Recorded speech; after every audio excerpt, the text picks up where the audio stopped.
In recent months, President Donald Trump has adopted a markedly aggressive stance toward Canada. Initially dismissing Canadian imports as superfluous, he has now taken a bold step by asserting that Canada should be incorporated as the 51st state of the United States. He has frequently reiterated this claim on Truth Social, contending that such integration would remove tariffs, lower taxes, and ensure enhanced military protection. Concurrently, Trump has introduced a 25% tariff on most Canadian goods, while energy products face a reduced 10% rate. He justifies these measures as necessary economic leverage to rectify trade disparities and safeguard American employment. This combination of expansionist rhetoric and economic penalties has sparked widespread indignation across Canada, with figures such as Prime Minister Justin Trudeau and Conservative leader Pierre Poilievre vehemently rejecting the notion while reaffirming Canada's sovereignty. Nationally, there has been an outpouring of patriotic sentiment, reflected in slogans such as "Canada is not for sale," emphasizing the growing strain in relations between these long-standing allies. Trump's provocative remarks and actions have fundamentally altered the political and economic dynamics between the United States and Canada.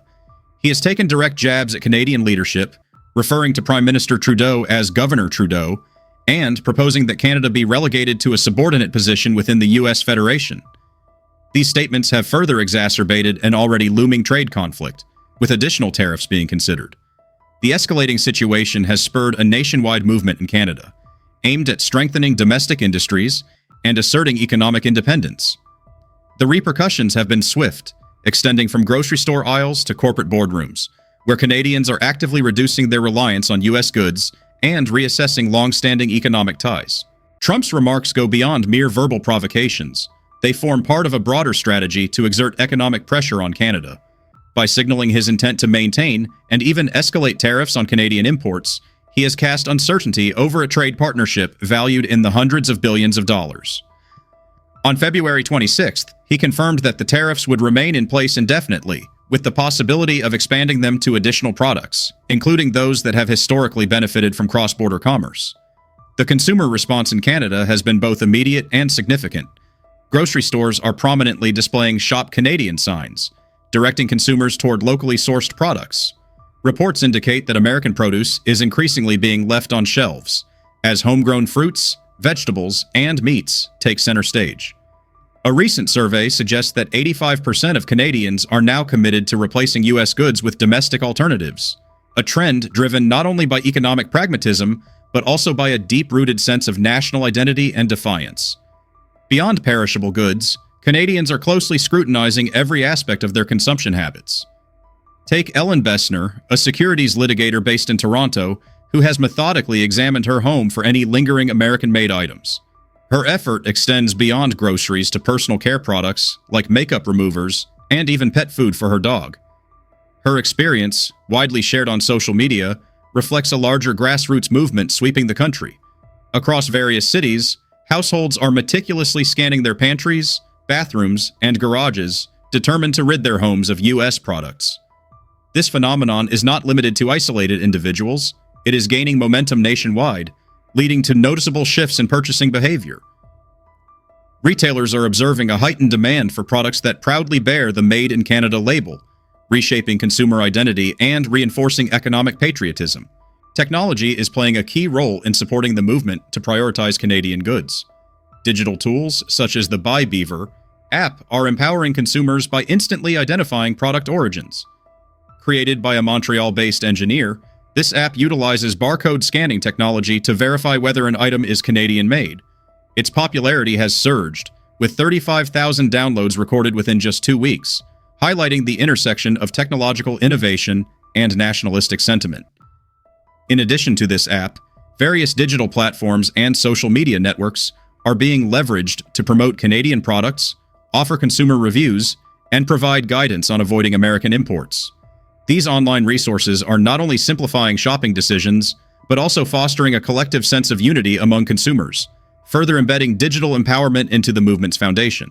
The movement to reject American goods has evolved into a widespread public sentiment that goes beyond individual purchasing choices. Economists, industry leaders, and community figures alike are characterizing this trend as a strategic way to exert economic influence through consumer spending. Public opinion polls reinforce this perspective, with as many as 85% of Canadians now expressing their intent to substitute U.S. products with domestic alternatives. This widespread consensus is also being echoed in municipal governments and business sectors, where the boycott is seen not just as an economic maneuver, but also as a cultural statement resisting external pressure. The movement's momentum is prompting significant shifts in market dynamics, with companies adjusting supply chains and marketing strategies to emphasize their Canadian roots. This collective determination has also ignited policy discussions, with increasing calls for the government to implement measures that bolster domestic industries, such as stricter product labeling laws and financial incentives for local manufacturers. Trump's tariff policies and accompanying rhetoric are influencing not only trade, but also travel behavior. Canadians, historically among the largest groups of U.S. tourists, are reconsidering their travel choices. Many who would typically vacation in American destinations such as Hilton Head or Las Vegas are now opting for domestic alternatives, even if it means enduring harsher weather or traveling longer distances. The impact extends to business travel as well, with major firms, including one of Canada's largest law firms, either canceling or restructuring plans for trips to the U.S. This shift is already resulting in lost revenue for American businesses and may have long-term implications for corporate travel decisions. Canadian corporations are also feeling the pressure to reconsider their cross-border investments. Companies such as Brookfield Asset Management and TFI International Inc. are encountering growing public scrutiny and criticism over plans to expand or relocate operations to the U.S. Shareholders and consumers alike are increasingly resistant to decisions that might be perceived as conceding to American economic dominance. Industries that previously thrived on seamless cross-border trade are now re-evaluating their supply chains, with many Canadian firms directing investments toward domestic production and seeking local alternatives to reduce reliance on U.S. imports. Airlines, too, are adjusting their flight schedules and routes in anticipation of a continued downturn in cross-border travel. These corporate shifts are not occurring in isolation, but are indicative of a larger recalibration of North American trade relations. The economic ramifications of political decisions and tariff threats are compelling businesses to reassess their long-term strategies. The broader economic impact extends beyond individual businesses, influencing government policy and investment decisions. The Canadian government is under growing pressure to take proactive steps in protecting domestic industries. This includes discussions on potential subsidies for local manufacturers and stricter regulations on foreign imports to mitigate further economic disruption. As a result, economic policy is increasingly being shaped to insulate the nation from external uncertainties. Experts caution that if U.S. tariffs and confrontational rhetoric persist, similar consumer-led boycotts may emerge in Europe and Asia. Companies with strong affiliations to the Trump administration, or those perceived as profiting from U.S. trade policies, could find themselves at the center of international backlash. This unfolding situation is pushing multinational corporations to reassess their supply chains and market approaches. A sustained shift away from U.S. goods could prompt long-term changes in global commerce, leading to new alliances and economic blocs as nations prioritize safeguarding their own economic interests. Within Canada, political leaders are carefully navigating these complexities, weighing the immediate economic fallout against long-term strategic goals. The overwhelming public backing for economic sovereignty may shape upcoming trade negotiations and foreign policy decisions, reinforcing Canada's trajectory towards a more self-reliant economic framework. The current tariff threats signify more than just a temporary trade dispute. They are serving as a driving force behind a deeper transformation in how nations manage global economic interdependence.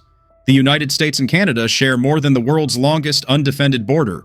They have a deeply interwoven economic relationship that has developed over centuries. In the early years, trade between the territories that would later form Canada and the U.S. revolved around natural resource exchanges and the mutual benefits of regional commerce. As Canada transitioned from a colonial territory to a self-governing dominion in 1867, its economic ties with its powerful southern neighbor became increasingly significant. Early Canadian policymakers recognized the necessity of constructing national infrastructure, including transcontinental railways, championed by figures like Sir John A. Macdonald. The nature of this relationship began to shift in the latter part of the 20th century, with the introduction of formalized free trade agreements. The Canada-U.S. Free Trade Agreement, CUSFTA, established in 1987, marked a turning point by significantly lowering trade barriers between the two countries. Initially met with skepticism in Canada due to concerns over potential threats to economic independence, the agreement ultimately facilitated rapid growth in trade. This momentum was further reinforced with the introduction of the North American Free Trade Agreement, NAFTA, in 1994, which included Mexico and created the largest free trade zone in the world. NAFTA not only reduced tariffs, but also standardized regulations across key industries, including agriculture, energy, and automobile manufacturing. The deep integration of supply chains resulted in auto parts crossing borders multiple times before final assembly, a level of economic interdependence previously considered unimaginable. As the years passed, NAFTA evolved into the United States-Mexico-Canada Agreement, USMCA, in 2020, further solidifying economic cooperation while modernizing labor, environmental, and digital trade provisions. The USMCA preserved near-duty-free trade among the three nations while introducing updated standards, particularly affecting industries such as automotive manufacturing. New requirements mandated higher North American content in automobiles and established wage thresholds for workers involved in production. Historical data from the U.S. Census Bureau highlights the remarkable growth in bilateral trade over the past 3 decades. In the early 1990s, annual trade volumes were in the lower hundreds of billions of dollars. By 2024, the total trade in goods and services between Canada and the U.S. had soared to approximately $762 billion. This expansion has been fueled by reduced tariffs and the deepening integration of supply chains, especially in key sectors such as energy and automotive manufacturing. The modern trade relationship between Canada and the U.S. is defined by large-scale exchanges and intricate interdependencies across various industries. Recent data indicates that U.S. exports to Canada amount to roughly $349 billion, while imports from Canada total about $413 billion, leading to a U.S. goods trade deficit of approximately $63 billion. However, this deficit is largely attributed to energy products. When oil and gas are excluded from the equation, the U.S. trade balance with Canada turns positive, illustrating the complexity behind these figures. Canadian energy exports, including crude oil, natural gas, and electricity, have become increasingly crucial, underscoring the U.S.'s reliance on its northern neighbor for energy security. Any disruption to this supply, whether due to trade policies or political tensions, could have significant consequences. Beyond energy, the automotive sector remains one of the most deeply integrated industries between the two nations. The level of cooperation in manufacturing is so extensive that auto components frequently cross borders several times before the final product is assembled. As a result, any trade policy change or tariff implementation can create ripple effects throughout the entire supply chain. Other key industries, including machinery, chemicals, and consumer goods, also contribute significantly to trade, ensuring that both economies benefit from a broad and diversified exchange. The energy relationship between Canada and the U.S. is long established and strategically vital. For decades, Canada has been the leading supplier of foreign crude oil to the U.S., a partnership strengthened by geographic proximity and an extensive pipeline network. Many American refineries, particularly those designed to process heavy sour crude, depend on Canadian oil to meet their operational needs. According to data from the U.S. Energy Information Administration, crude oil imports from Canada have reached unprecedented levels, surpassing 4 million barrels per day. This figure, representing about 60% of all U.S. crude imports, underscores the interdependence of the two nations. Additionally, the natural gas trade plays a significant role in this energy partnership, with large quantities transported across the border through an extensive pipeline network.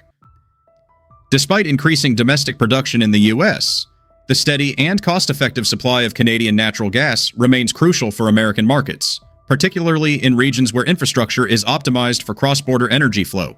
The crude oil trade between Canada and the U.S. is defined by its scale and the specific nature of the crude required by American refineries. Canadian oil, predominantly classified as heavy and sour, is a critical input for U.S. refining operations, particularly in the Midwest. Many of these refineries were designed to process heavier grades of crude, making Canadian oil an indispensable resource. In 2023, U.S. imports of Canadian crude reached approximately 4.42 million barrels per day, marking an all-time high and reflecting the depth of this reliance. Although Canadian crude is often sold at a discount compared to lighter grades, its unique properties make it an essential component of U.S. refinery operations. Pricing for Canadian crude is typically benchmarked against Western Canadian Select, WCS, which is generally lower than West Texas Intermediate due to its heavier, sulfur-rich composition. However, its consistent availability and logistical advantages make it a strategic necessity for American refineries, which have limited alternative sources capable of meeting their requirements. Natural gas remains another fundamental aspect of the U.S. Canada energy partnership. The extensive pipeline network linking Canadian producers to U.S. consumers has ensured a stable and competitively priced supply for decades. Recently, the U.S. has imported around 8.5 billion cubic feet of Canadian natural gas per day, highlighting the sheer scale of this exchange. This resource plays a vital role in residential heating, industrial applications, and electricity generation across the U.S., particularly during peak winter months. The highly integrated nature of the North American natural gas market means that Canadian supply remains a crucial supplement to U.S. resources, even as domestic production continues to rise. Beyond fossil fuels, the energy trade between the two nations also includes electricity and other essential commodities. Although electricity trade volumes are smaller than those of oil and gas, they play a key role in maintaining grid stability and regional energy security. Provinces such as Quebec and Ontario export significant amounts of electricity to U.S. markets, including New England, New York, Ohio, and Michigan.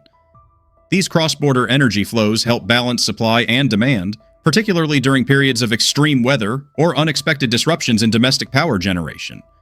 Additionally, Canada provides critical minerals, uranium, and other raw materials essential to the U.S. energy sector and industrial needs. This diversified trade ensures that the bilateral economic relationship is not solely dependent on traditional fossil fuels, but also encompasses the resources required for nuclear energy production and emerging energy technologies. That concludes this presentation. We genuinely appreciate you joining us today. If you found our content informative or thought-provoking, we would be grateful for your support. Consider liking the video and subscribing to stay connected with our community. Your engagement is highly valued. You can now select another video from our channel, which is displayed on your screen.